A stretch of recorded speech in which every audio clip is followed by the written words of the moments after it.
आगे बढ़ेंगे, जहां यूपी सिपाही भर्ती परीक्षा का आखिरी दिन है। 60,244 पदों के लिए परीक्षा दे रहे अभ्यर्थी। सभी परीक्षा केंद्रों पर सुरक्षा के कड़े इंतजाम किए गए हैं। 2 पालियों में परीक्षा का आयोजन होगा। नवंबर और दिसंबर में जारी हो सकता है रिजल्ट से पहले एग्जाम की आंसर शीट जारी कर दी जाएगी। ये बड़ी जानकारी आपकी टीवी स्क्रीन पर। बता दें आपको, 2 पालियों में परीक्षा का आयोजन होगा। यूपी सिपाही भर्ती परीक्षा का आखिरी दिन है। 60,244 पदों के लिए परीक्षा दे रहे हैं अभ्यर्थी। सभी परीक्षा केंद्रों पर सुरक्षा के कड़े इंतजाम किए गए हैं ताकि वहां पर पहुंच रहे अभ्यर्थियों को कोई भी परेशानी ना हो। 2 पालियों में परीक्षा का आयोजन होगा और साथ ही सीसीटीवी से निगरानी भी रखी जाएगी। नवंबर या दिसंबर में जारी हो सकता है रिजल्ट से पहले एग्जाम की आंसर शीट जारी कर दी जाएगी। तो ये बड़ी जानकारी, बड़ी खबर आपकी टीवी स्क्रीन पर। 2 पालियों में परीक्षा का आयोजन किया जा रहा है। और ज्यादा जानकारी के लिए हमारे संवाददाता अवनीश कुमार हमारे साथ जुड़ चुके हैं। अवनीश, 2 पालियों में परीक्षा का आयोजन किया जा रहा है और जाहिर सी बात है कि सुरक्षा के कड़े इंतजाम किए गए हैं। क्या अपडेट अभी तक? देखिए, आज जो परीक्षा है 3 दिन है।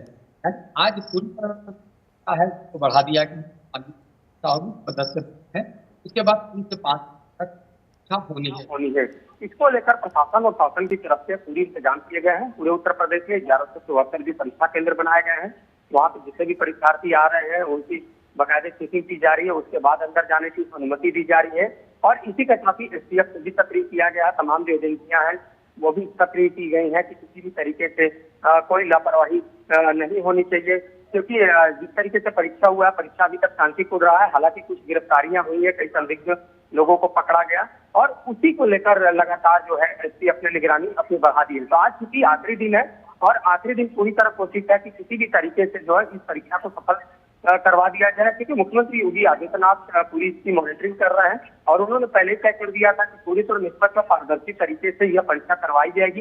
कोई भी संदिग्ध मिलता है तो उसके खिलाफ कार्रवाई की जाएगी और इसी को लेकर शासन ने अपनी पूरी गाइडलाइन बनाई और उसी गाइडलाइन के साथ यह परीक्षा हो रही है। तो आज चूंकि अंतिम दिन है और अभ्यर्थियों ने जो अब तक बातचीत की, उस बातचीत में साफ कहा कि उन्हें अब इस परीक्षा पर भरोसा है। पिछले परीक्षा में जिस तरह पेपर लीक हुआ था, उसके बाद मुख्यमंत्री ने जिस तरीके से संज्ञान लिया, उसकी सभी ने सराहना की और जिस तरीके से अब परीक्षा हो रही है, उस परीक्षा में जो तमाम गाइडलाइन, उस परीक्षा में तमाम जो पारदर्शिता रखी जा रही है, उससे अभ्यर्थी भी खुश है। यानी एक तरीके से कहा जाए तो बहुत ही बड़ी परीक्षा थी और इस बड़ी परीक्षा में कहीं न कहीं मुख्यमंत्री योगी आदित्यनाथ पास होते हुए दिखाई दे रहे हैं। बिल्कुल, जाहिर सी बात है सुरक्षा के कड़े इंतजाम किए गए हैं ताकि सफलतापूर्वक परीक्षा संपन्न हो सके अवनीश, क्योंकि 2 पालियों में परीक्षा होने वाली है। जाहिर सी बात है कि यहाँ पर कड़े सुरक्षा के इंतजाम है। लेकिन इससे पहले जो परीक्षा हुई अवनीश, उस दौरान क्या कुछ चीजें ऐसी सामने आई जिससे संदेह हो रहा था? क्योंकि आपने बताया कि कुछ संदिग्धों को पकड़ा गया है और अगर पकड़ा गया है तो पूछताछ में क्या कुछ चीजें सामने आई हैं?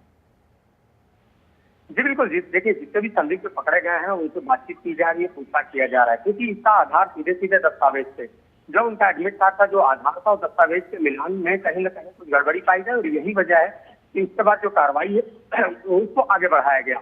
तो इस तरीके से साफ तौर से जो प्रशासन है वो अपनी तरफ से नहीं चाहती थी कि किसी प्रकार से कोई गड़बड़ी हो और यही वजह है कि तमाम लोगों को पकड़ने का काम, पूछताछ करने का काम आगे बढ़ाया गया है। हालांकि पेपर लीक का मामला इसलिए नहीं सामने आया है क्योंकि पिछले जब फरवरी में परीक्षा हुई थी तब वहाँ पेपर लीक का मामला सामने निकल कर आ गया था। उसके बाद लगातार आरोप प्रत्यारोप का दौर शुरू हो गया था। जांच बैठा दी गई थी। उस जांच में तमाम जो रिपोर्ट है निकल कर सामने, कई लोग की गिरफ्तारियां भी हुई थी। उसके बाद मुख्यमंत्री योगी आदित्यनाथ ने आदेश दिया था कि 6 महीने के अंदर यह परीक्षा दोबारा कराई जाए और पूरी तरह निष्पक्ष और पारदर्शी तरीके से यह परीक्षा कराया जाए ताकि किसी प्रकार को कोई दिक्कत न हो। हालांकि जब परीक्षा की शुरुआत हुई इस बार, तो पहले ही गोरखपुर में गिरफ्तारी हुई एक महिला कांस्टेबल की, जिसके पास कुछ लोगों के एडमिट कार्ड थे। हालांकि उसने बताया कि वो परिवार के लोगों का एडमिट कार्ड रखी है, लेकिन इस तरीके से कहीं न कहीं जो जालसाजी है वो देखने को मिला और यही वजह है कि गिरफ्तारी का कारण बना। उसके साथ एक अन्य व्यक्ति भी पकड़ा गया और उसके बाद इसका सिलसिला शुरू हो गया। तमाम जो संदिग्ध है उस पर निगाह रखी गई और यह निगाह सिर्फ अभी तक संदिग्ध की नहीं, जबकि 12 साल से जो भी बिल्कुल अवनीश, देखना होगा क्योंकि जाहिर सी बात है सुरक्षा के कड़े इंतजाम किए गए हैं और इस पर ज्यादा फोकस रखा जा रहा है कि सफलतापूर्वक परीक्षा संपन्न हो जाए। ज्यादा जानकारी के लिए बहुत बहुत शुक्रिया आपका।